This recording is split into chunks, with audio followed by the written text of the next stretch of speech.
Negara kecil mampu jadi rakan dagang baru bagi perluaskan ekonomi Malaysia. Kemalangan jalan raya, 8 mati di Terengganu dan Negeri Sembilan.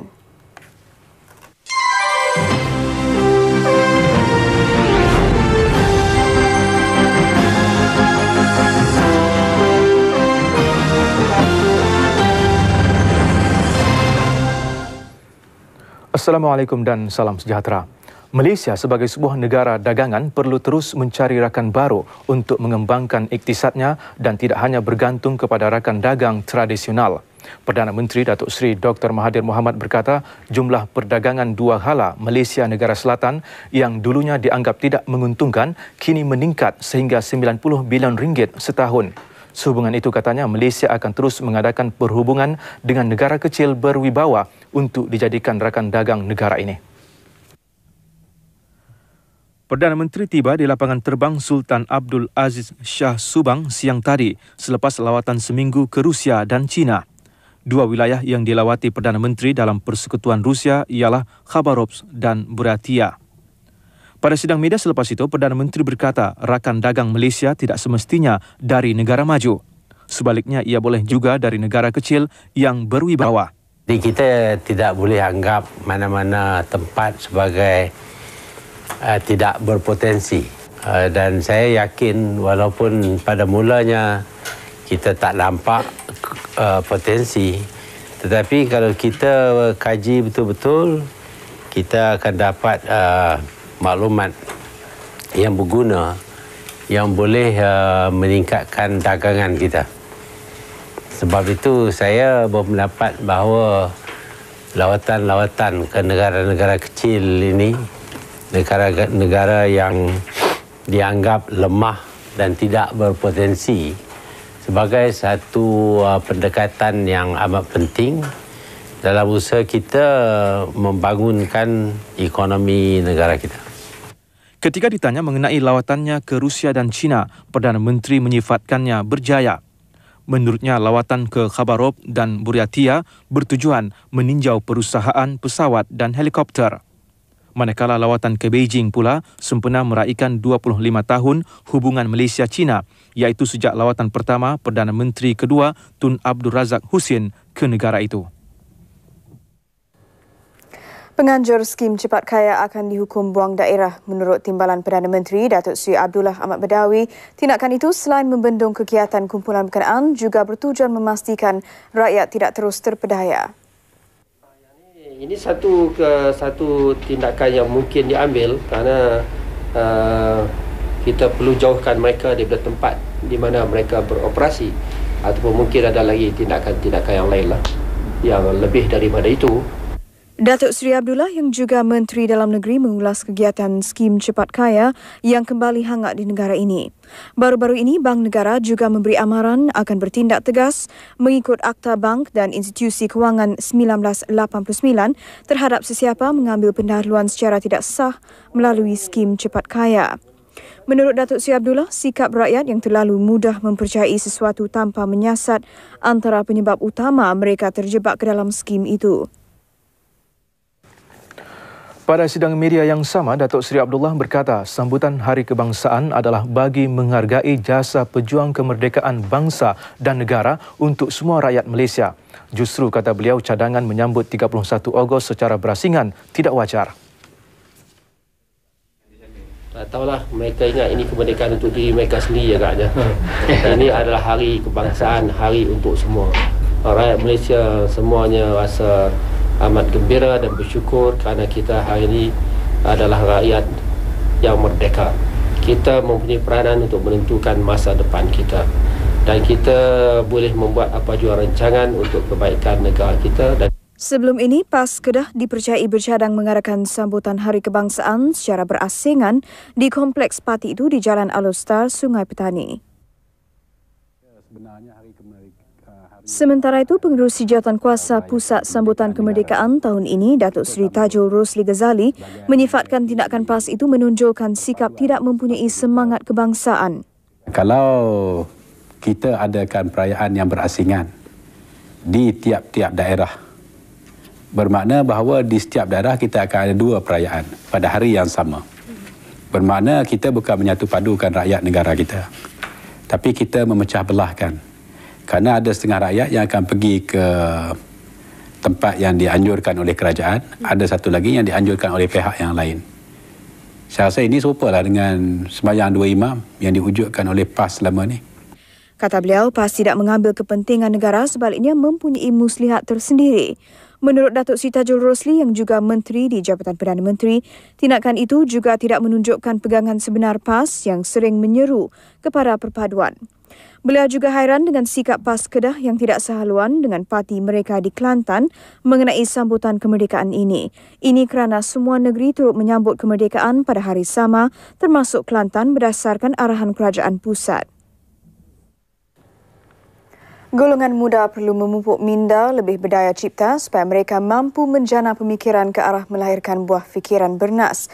Menteri Pendidikan Datuk Seri Najib Razak berkata menerusi cara itu, pemikiran mereka lebih cergas dan berdaya maju bagi menghadapi persekitaran lebih sejagat dalam menempuh alaf baru. Menurut Datuk Seri Najib, bagi mencapai matlamat itu, konsep sekolah Bistari diperkenal bagi menggalakkan cetusan pandangan bernas di kalangan pelajar.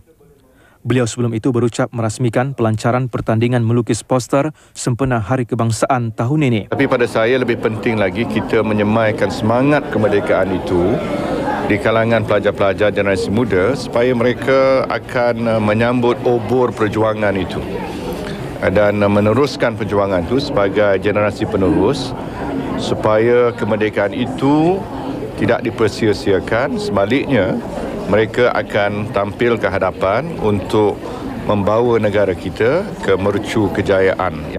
Pemenang pertandingan bertema Bersatu ke Alaf Baru ini berpeluang memenangi beasiswa dan hadiah bernilai RM88,000 di samping piala kreativiti menuju Alaf Baru.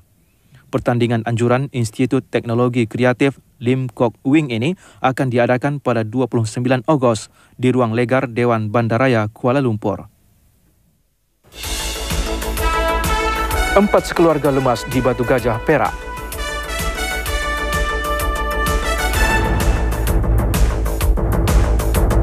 Nahas jalan raya di Terengganu ragut 5 nyawa.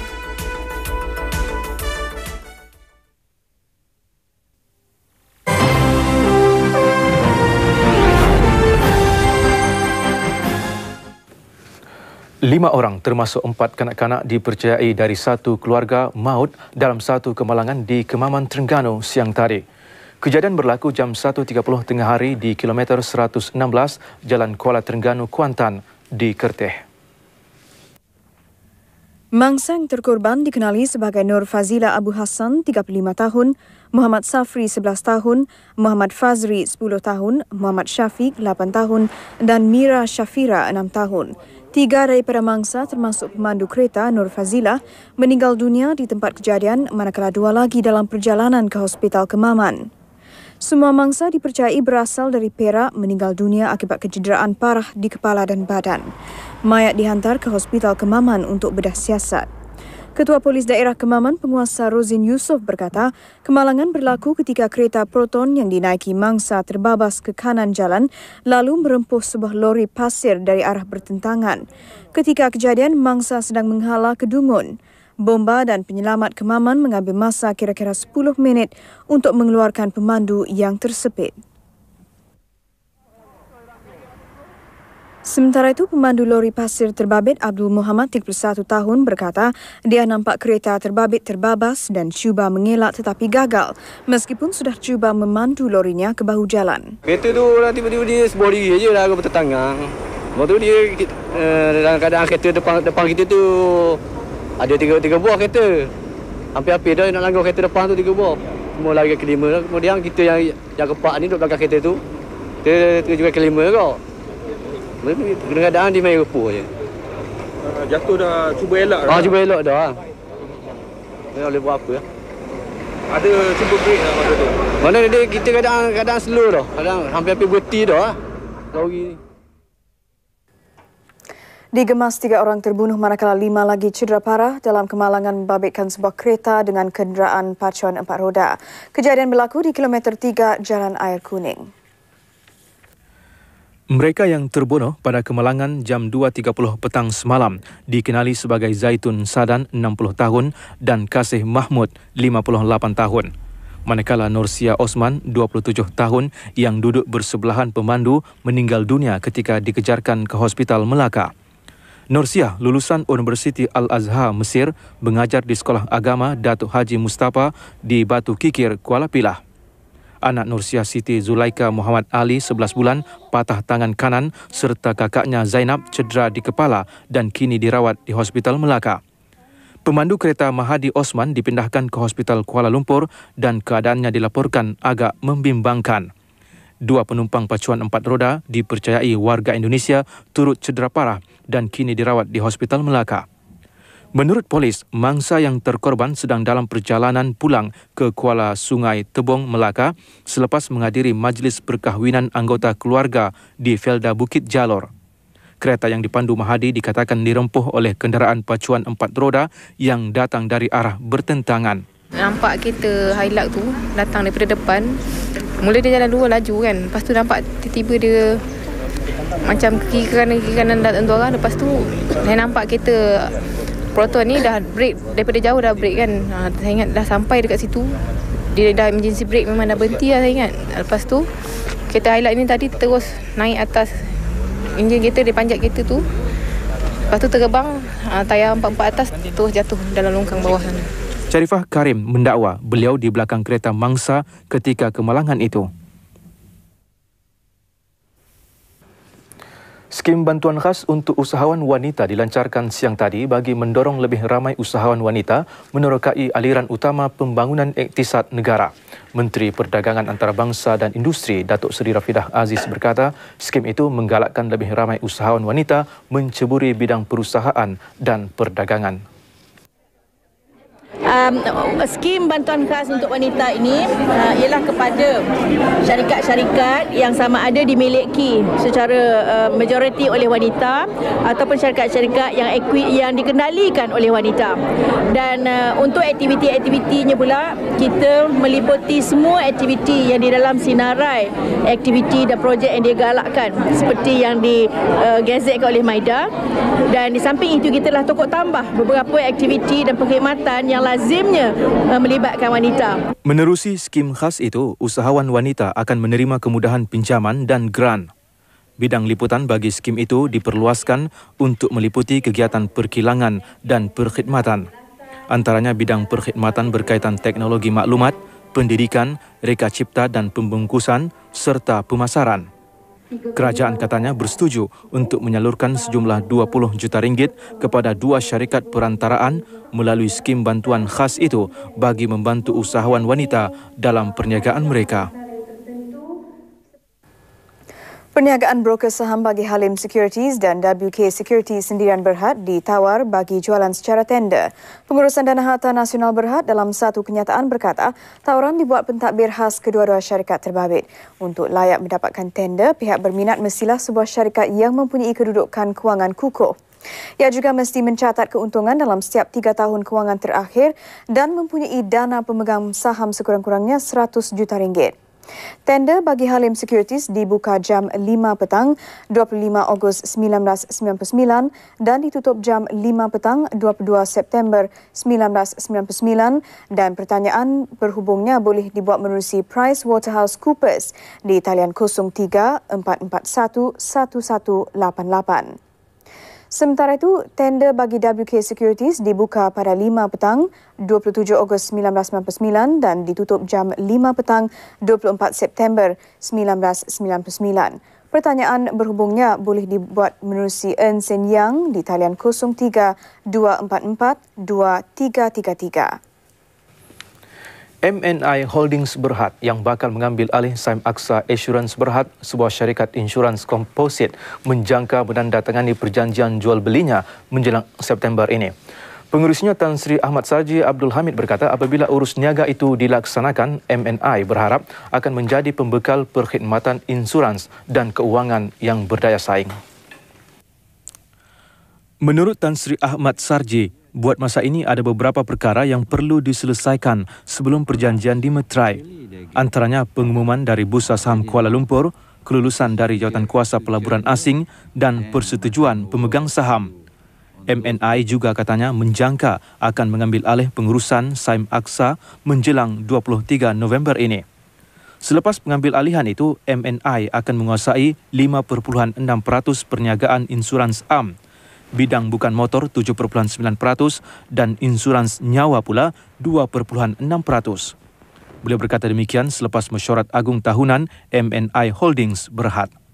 Bagi tahun keuangan berakhir 31 Mac 1999, kumpulan MNI mencatat keuntungan sebelum cukai sebanyak 53.4 juta ringgit berbanding 5.5 juta ringgit sebelumnya. Semua bidang utama negara akan bersedia menghadapi masalah yang mungkin timbul akibat masalah pepijat alaf Y2K menjelang 15 Disember depan. Namun sebagai ujian nyata, 9 bidang utama yang dikenal pasti menerusi rangka kerja persediaan Y2K negara harus mengharungi masalah awalan yang mungkin timbul pada 9 September depan. Ketua Setiausaha Kementerian Tenaga, Komunikasi dan Multimedia, Datuk Nuraizah Abdul Hamid berkata, persediaan untuk tujuan itu kini melebihi 80%. Bidang utama yang diberi tumpuan khusus ialah tenaga, komunikasi, bekalan air, minyak dan gas, perbankan, kesihatan, pengangkutan, bekalan air dan kerajaan. Bidang tenaga yang menjadi bidang penggerak utama negara sudah bersiap sedia sepenuhnya. Penyediaan bidang tenaga untuk menghadapi pepijat alaf Y2K diketuai Tenaga Nasional Berhad, TNB. Sudah disediakan, dirancang dan disediakan dan diuji. These are the 3 things that they should go through. Datuk Nuraizah bercakap kepada media selepas menghadiri bengkel rangka kerja persediaan Y2K negara dan untuk bidang utama di Bangi petang tadi. Di Bursa Saham Kuala Lumpur, harga saham ditutup tinggi berikutan belian berpilih oleh pelabur tempatan. Indeks komposit kukuh 8.91 mata untuk ditutup kepada 772.29. Manakala indeks perusahaan melonjak 18.62 mata ditutup pada 1372.23. Sejumlah 437.28 juta saham bernilai 872.59 juta ringgit diniagakan. Kaunter untung mengatasi rugi dengan 583 berbanding 89. Manakala 96 kaunter lagi diniagakan tidak berubah.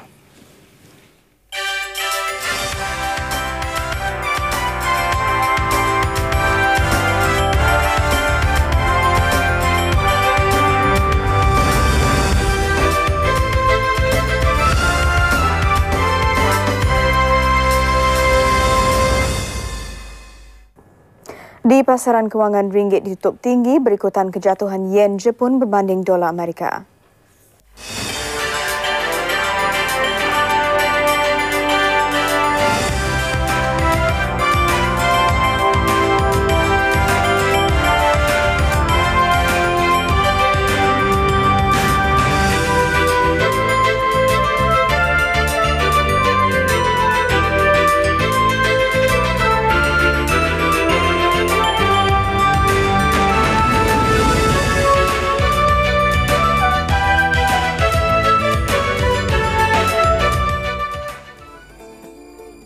Institut Teknologi MARA, wacana kecemerlangan pendidikan tinggi Bumiputra. Saya amat berbangga dengan dasar ITM yang memberi galakan dan peluang kepada golongan Bumiputra, terutamanya golongan pribumi yang berasal jauh di pedalaman.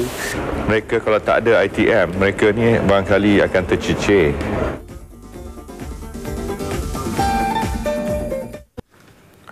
Di Pulau Pinang, hujan lebat diramalkan malam ini tetapi dijangka reda secara beransur-ansur. Mengikut Perkhidmatan Kaji Cuaca, hujan lebat sejak 3 hari lalu diramal berhenti esok berikutan kesan taufan Sam yang semakin berkurangan di Laut Cina Selatan. Timbalan Ketua Pengarah 2, Yong Pok Wing berkata taufan Sam yang melanda Hong Kong dijangka lupus dalam masa 24 jam kemudian. Hujan lebat dan banjir di Pulau Pinang sejak beberapa hari kebelakangan berikutan kesan tidak langsung taufan Sam yang melanda Hong Kong semalam. Menurut Timbalan Ketua Pengarah 2 Perkhidmatan Kaji Cuaca Malaysia, Yong Pok Wing, apabila berlaku taufan di Laut Cina Selatan, Malaysia tidak dipengaruhi secara langsung oleh taufan ini. Bagaimanapun, kumpulan awan yang giat bergerak kadangkala melebihi 1,000 km panjang boleh mengakibatkan hujan lebat di kawasan terbabit. Dalam kes taufan Sam, kumpulan awan aktif ini yang berkaitan dengan taufan ini terletak di kawasan utara semenanjung Malaysia. Yang ini telah mengakibatkan hujan yang lebat di Penang dan Kedah pada 21 dan 22 hari bulan Ogos.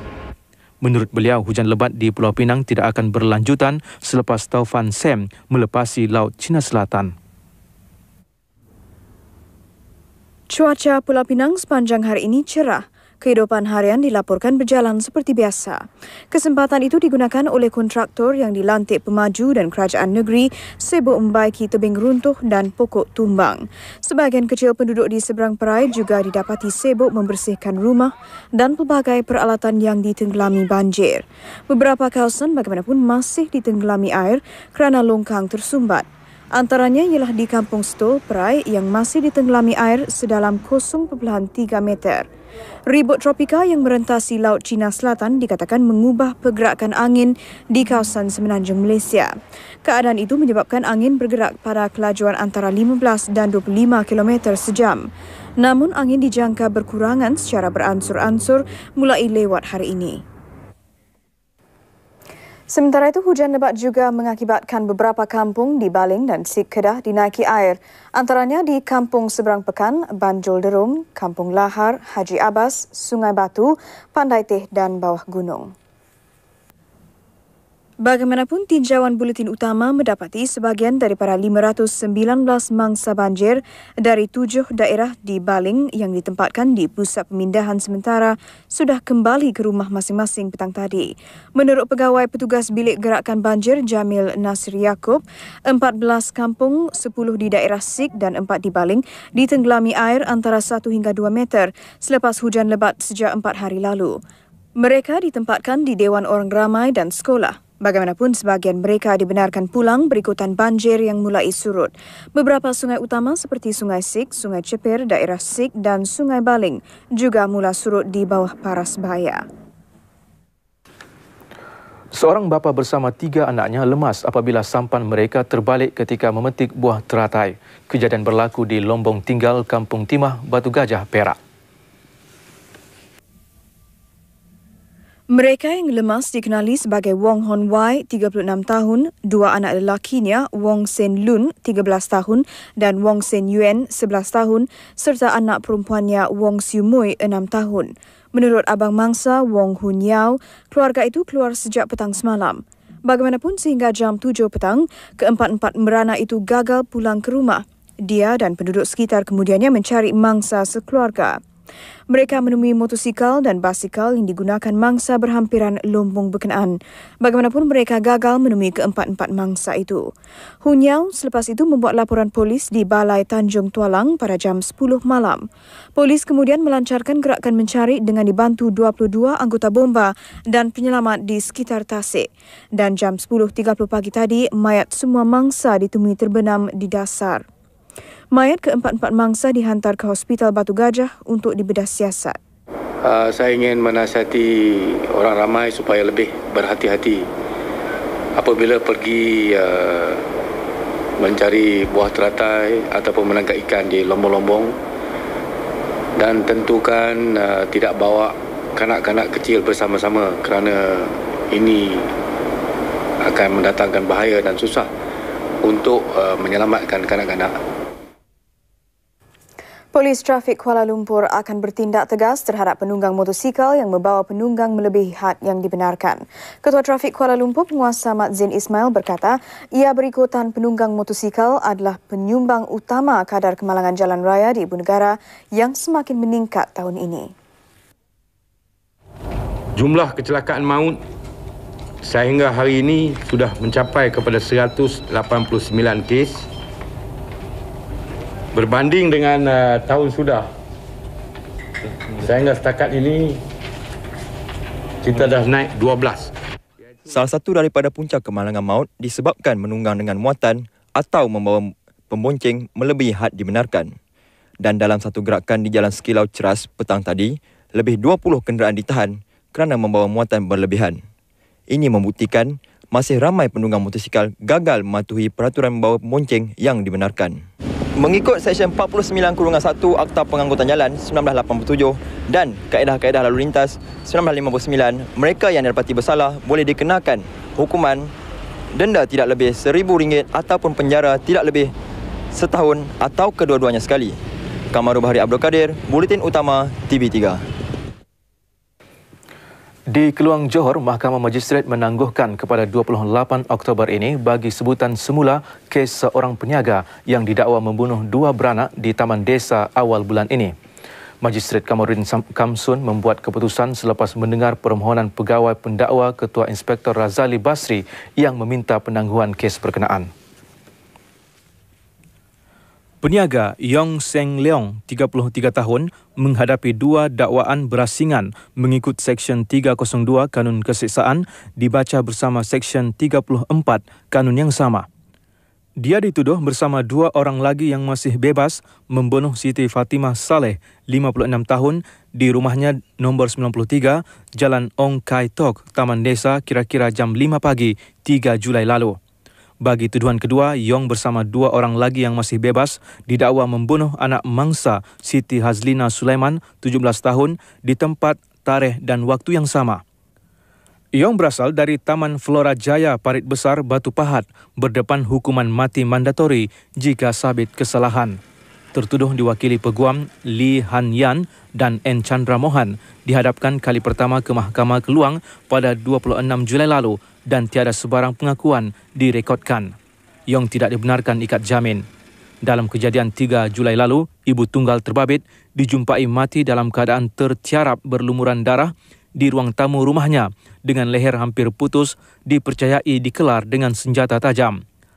Mayat Siti Hazlina pula ditemui terlentang di katil bilik tidurnya dalam keadaan muka, leher serta tangan lebam dipercayai akibat dipukul dengan benda keras.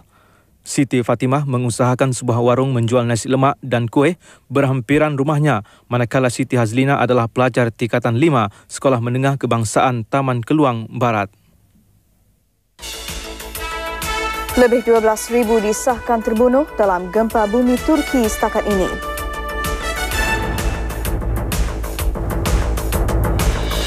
Angin lintang punca nahas pesawat China Airlines.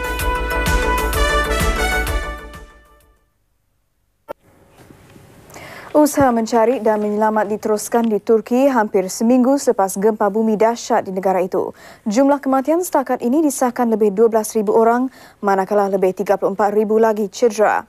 Di Istanbul, usaha mengesan serta mencari mangsa tetap dijalankan walaupun harapan menemui mangsa yang masih hidup semakin tipis.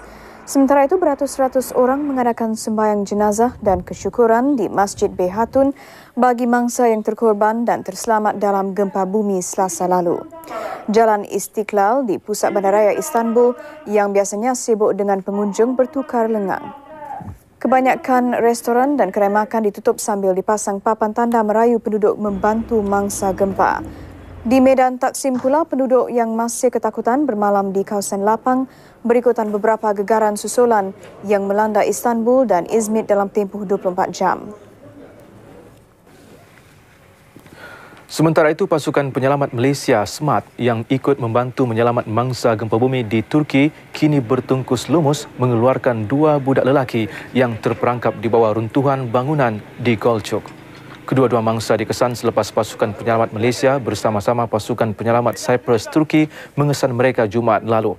2 mangsa berjaya diselamatkan 2 hari lalu dari bawah runtuhan bangunan yang sama. Kawasan terbabit kini dikepung dan alat pengesan canggih dimasukkan ke dalam runtuhan untuk mendengar denyut jantung mereka. Bagaimanapun, kesan denyutan jantung tidak lagi dikesan. Timbalan Perdana Menteri Datuk Seri Abdullah Ahmad Badawi hari ini menerima sumbangan RM50,000 bagi pihak kerajaan Malaysia untuk bantuan kepada mangsa gempa bumi di Turki. Sumbangan diterima daripada Pertubuhan Persaudaraan Kristian Evangelical Nasional Malaysia NECF. Cek disampaikan oleh pengerusi NECF Prince Gunaratnam. Majlis mewakili sejumlah 2,500 gereja di seluruh negara. Datuk Seri Abdullah turut mengucapkan terima kasih kepada NECF kerana menunjukkan simpati dan menghulurkan bantuan. Siasatan berhubung nahas pesawat penerbangan China Airlines yang terbabas dan terbakar ketika melakukan pendaratan cemas di lapangan terbang Chek Lap Kok, Hong Kong masih diteruskan. Siasatan kini tertumpu kepada kemungkinan angin lintang sebagai punca nahas. Nahas itu meragut nyawa 2 penumpang manakala 213 yang lain cedera. Pesawat McDonnell Douglas MD-11 syarikat penerbangan Taiwan ini tiba dari Bangkok ketika amaran taufan nombor 8 sudah dikibarkan. Tiupan angin kencang secara tiba-tiba mengakibatkan sayap pesawat bergesel dengan landasan menyebabkan enjinnya terbakar dan pesawat terbalik. Daripada 213 penumpang, 6 disenaraikan cedera parah manakala 10 lagi tenat. Nahas ini paling besar sejak lapangan terbang bernilai 9,000 juta dolar Amerika dibuka pada Julai 1998. Sementara itu, Hong Kong dilanda banjir besar kesan serangan taufan Sam ke atas negara itu. Taufan dengan kelajuan 106 km sejam itu mengakibatkan 100 penduduk cedera. Hujan lebat memaksa penduduk meninggalkan kediaman mereka yang ditenggelami air. Kerajaan Hong Kong juga mengeluarkan amaran kepada penduduk mengenai bahaya taufan Sam. Pasukan bomba dikerah memindahkan ratusan penduduk yang terperangkap akibat banjir. Kebanyakan mereka kanak-kanak dan warga tua. Lalu lintas terjejas teruk apabila jalan raya dinaiki air manakala jadual perjalanan kereta api laju terpaksa ditangguhkan. Kebanyakan penduduk mengambil tindakan berani dengan meredah hujan untuk ke tempat kerja.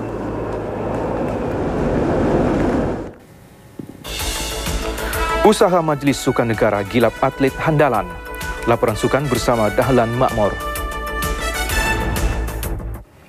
Dulux Weather Shield dijamin tahan kelupas, retak dan kulat, juga tahan debu kotoran.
Salam sejahtera. 2 atlet cemerlang dari setiap negeri bakal digelar. Itu rancangan Majlis Sukan Negara MSN ke arah menyediakan cabaran mantap selain usaha Malaysia mendapatkan hak penganjuran Sukan Asia 2006 dan Olimpik 2008. Ke arah itu, MSN akan menyalurkan RM640 juta kepada persatuan-persatuan sukan negeri.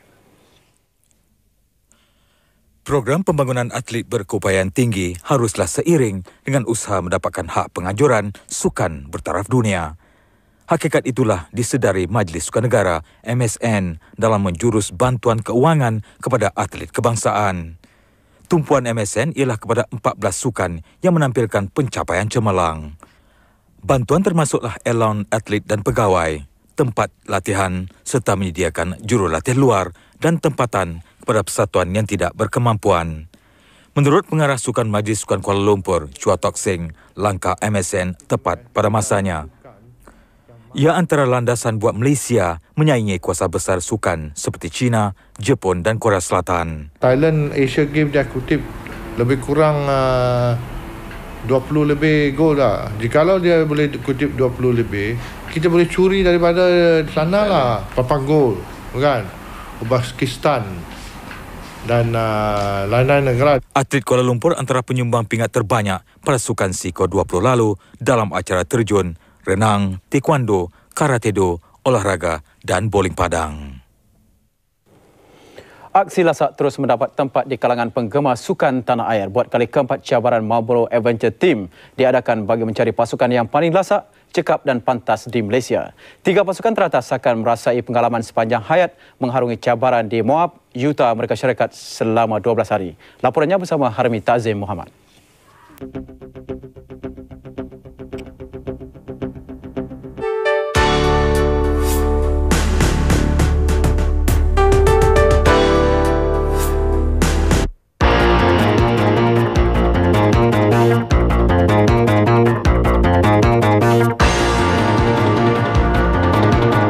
Tahun ini 60 pasukan bertanding untuk cuba mendapatkan tiket ke Utah, Amerika Syarikat. Namun hanya 20 pasukan layak ke pusingan akhir yang tamat di Sungai Perak semalam. Cabaran 2 hari ini bermula dengan perlumbaan basikal gunung, ujian pacuan 4 roda dan motosikal lasak.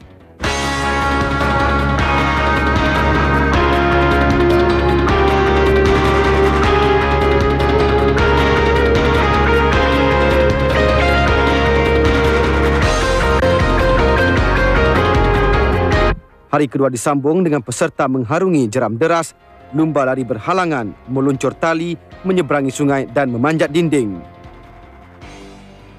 Setelah tamat cabaran 2 hari ini, 3 pasukan dari Terengganu, Bokbon 1, Bokbon 2 dan The Kwai Chai berjaya menduduki tempat teratas.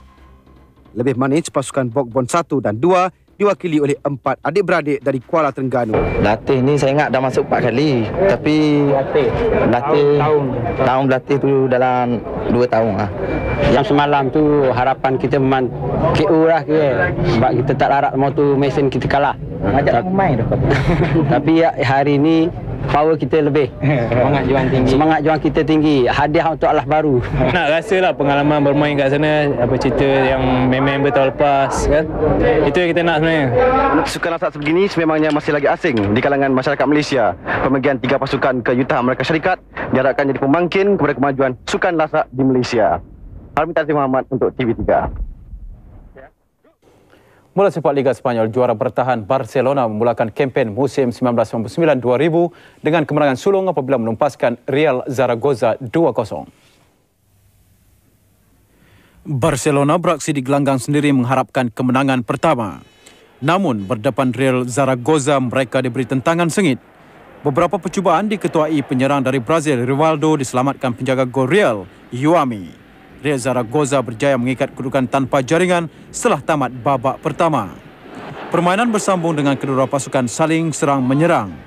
Penyokong tuan rumah terpaksa menunggu sehingga 15 minit terakhir untuk menyaksikan gol pertama Barcelona yang dijaringkan Luis Figo. 2 minit selepas itu mereka menggandakan jaringan melalui Dani sekaligus memberi amaran awal misi mereka untuk mempertahankan kejuaraan. Saingan Liga Perancis pula menyaksikan Lyon dan Marseille terlepas peluang merapati pendahulu Liga Paris Saint-Germain apabila hanya mampu seri tanpa jaringan. Lyon hampir menjaringkan gol pada minit ke-13 namun percubaan Philippe Brunel terkena palang. 2 minit kemudian Brunel hampa lagi. Kali ini percubaannya diselamatkan penjaga gol Marseille, Stephen Porato. Penghujung separuh masa pertama, Porato terus cemerlang menangkis asakan lawan. Bagaimanapun Marseille menguasai babak kedua dan 5 minit sebelum permainan tamat mereka hampir memecah kebuntuan. Percubaan jarak jauh Robert Pires gagal ditangkap kemas Guillaume Wamouf namun Christophe Dugarry mensia-siakan peluang kemasan ini. Bintang tenis Ecuador Nicolas Lapentti meraih kejuaraan ATP kedua dalam kerjayanya. Lapentti memenangi kejuaraan RCA menundukkan pemain Amerika Syarikat Winston Spediat 4-6, 6-4 dan 6-4. Tiada siapa yang menduga pertemuan akhir akan menampilkan Lapentti dan Spedia. Dalam sejarah kejohanan, tidak pernah tercatat pemain pilihan ke-9 ke atas mara ke perlawanan akhir. Pada pertandingan kali ini, Lapentti pilihan ke-11 manakala Spedia pemain bukan pilihan. Set pertama persembahan Spedia lebih kemas untuk menang 6-4. Kemenangan mudah bagaikan milik Spedia apabila mendahului 4-2 pada set kedua. Namun Lapentti tiba-tiba mengejar dan memaksa perlawanan ke set penentuan apabila menang 6-4. Set penentuan nyata sengit, begitupun Lapentti lebih unggul untuk memastikan kejuaraan miliknya dengan kemenangan 6-4. Di Sheffield, hari ketiga kejuaraan olahraga dunia tertumpu acara 100 meter pecut. Pada acara lelaki, Maurice Greene dari Amerika Syarikat yang tampil sebagai pilihan nampak perlahan pada awal saingan. Bagaimanapun, Greene kembali memecut untuk mencatat 9.80 saat untuk meraih pingat emas sekaligus mempertahan kejuaraannya.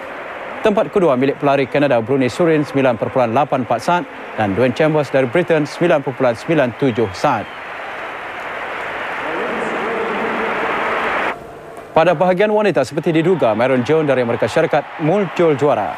Marion juga juara bertahan, mencatat 10.70 saat, masa terpantas dunia tahun ini. Rakan senegara Angel Miller meraih perak dengan kepantasan 10.79 saat. Sementara pelari Greece Ekaterini Tano ketiga dengan masa 10.84 saat.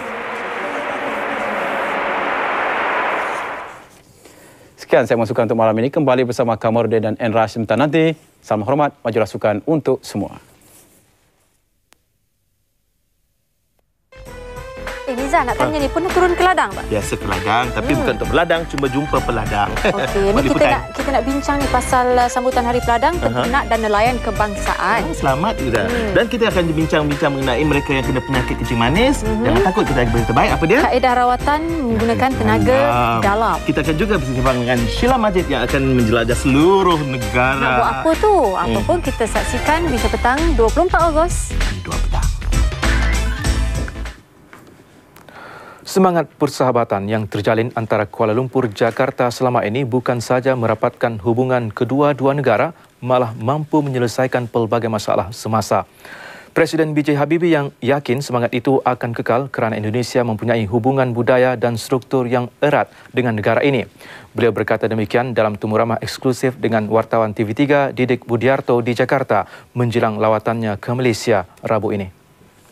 Ya, ini saya tidak mau mendahului. Saya kan sudah mengatakan kita banyak sekali hubungan kultural dan struktural. Misalnya masalah tenaga kerja di Malaysia, okay? Dari Indonesia, juga investasi dari Malaysia di Indonesia, juga mungkin sebaliknya. Juga masalah Aceh yang ada juga kaitannya dengan pengungsi dari Aceh di Malaysia, gitu? Dan itu juga kita sampai sekarang bisa diselesaikan dengan baik, tidak ada, karena iktikat niat antara Indonesia dengan Malaysia, khususnya juga antara pemimpin-pemimpinnya dan rakyatnya itu baik, tidak bersifat bermusuhan, berbudaya dan bersahabat. Itu penting. Kalau memang sifatnya bermusuhan, apa saja jelek itu. Tapi ini tidak demikian halnya. Presiden Habibie berkata kunjungannya ke Malaysia lusa adalah untuk mempereratkan lagi hubungan di antara kedua-dua negara dalam segala bidang, khususnya mengarahkan tukar fikiran mengenai persiapan menghadapi APEC. Menurutnya, kedua-dua negara beruntung kerana mempunyai pelbagai persamaan, terutamanya segi budaya dan bahasa yang boleh dipertingkatkan bagi mencapai kepentingan bersama dan serantau.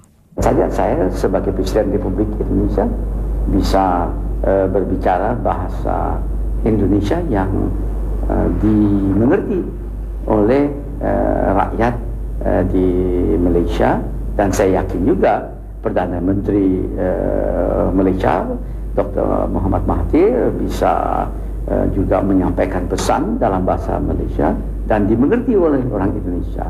Tentunya itu merupakan suatu keuntungan tersendiri. Jadi peranan dari Malaysia dan Indonesia di ASEAN, Indonesia 11 juta dan Malaysia mungkin 18 itu. Jadi bersama-sama sekarang saja sudah mendekati 230 juta. Dan 230 juta dari penduduk mungkin dalam hal ini sekitar 500 juta, jadi sudah merupakan 46% dari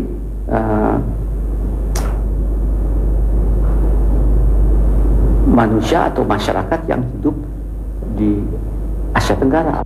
Presiden Habibie berkata, kerjasama erat Kuala Lumpur, Jakarta juga akan membantu memperkuatkan ketahanan kebangsaan masing-masing, terutama dalam menghadapi pelbagai cabaran serantau dan antarabangsa. Kalau ketahanan nasional tiap bangsa dan negara di anggota ASEAN itu meningkat, tentunya ketahanan regional ASEAN akan meningkat pula.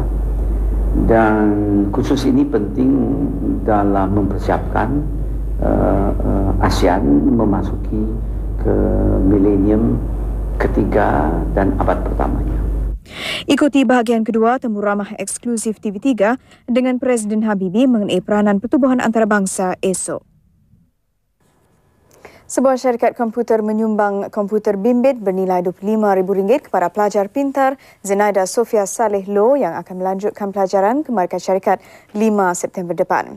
Zenaida, 16 tahun, yang mendapat 7A dalam penilaian menengah rendah PMR tahun lalu, akan menyambung pengajian peringkat ijazah sarjana muda fizik astronomi dan sains komputer di Dartmouth College, New Hampshire. Majlis penyerahan komputer bimbit oleh syarikat Dell Asia Pacific Sendirian Berhad kepada Zenaida diadakan di Pulau Pinang pagi tadi. Sumbangan disampaikan Ketua Menteri Tan Sri Dr. Koh Sukun. Hadir sama Ibu Zenaida, Profesor Datuk Zuraina Abdul Majid serta pengarah urusan yang juga naib Presiden Dell, Simon Wong. Menurut Zenaida, beliau berterima kasih dan gembira kerana tidak menyangka dihadiahkan komputer yang sememangnya menjadi idaman beliau. Katanya komputer ini amat berguna sepanjang pengajian selama 4 tahun di College Dartmouth kerana ia digunakan secara meluas. Beliau berazam akan berusaha sebaik mungkin untuk tidak mengecewakan harapan pelbagai pihak yang sudi membantunya menjadikan hasrat melanjutkan pelajaran itu satu kenyataan. Zenaida juga berazam meneruskan pengajian sehingga ke peringkat Doktor Falsafah. Pesta Perhotelan Kuching kali ini dijangka mencatat sejarah dengan cubaan menghasilkan 1,150 kilogram emping jagung. Emping itu akan dijual kepada orang ramai dan hasil jualannya didermakan kepada 7 badan kebajikan di Sarawak. Empingan jagung ini akan dimuatkan dalam kontena besar setinggi lebih 3 meter. 10 tukang masak dari 10 hotel terkemuka di Kuching terbabit bagi menyediakannya.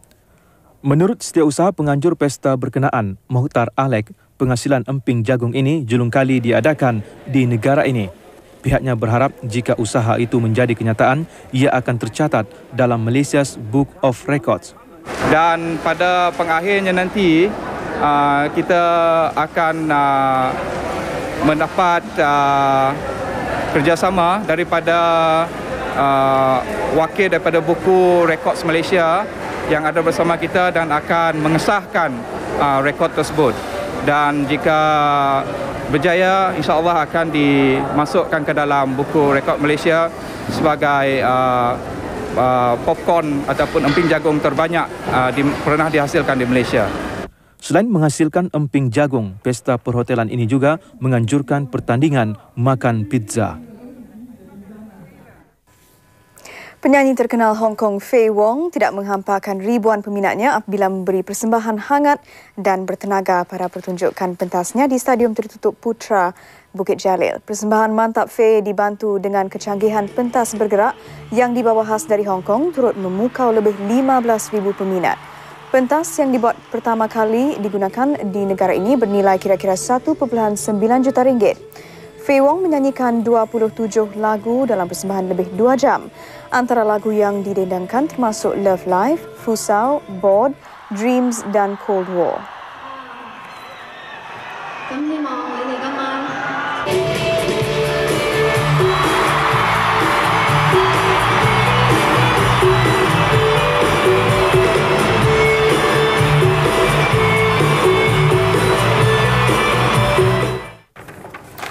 Hampir seminggu gempa bumi melanda Turki, angka kematian sudah melampaui 12,000 orang. Manakala yang cedera 35,000 orang, yang hilang pula 30,000 orang. Visual usaha menyelamat dan kerja pembersihan menutup tirai bulletin utama malam ini. Dengan itu, salam hormat. Dan selamat malam.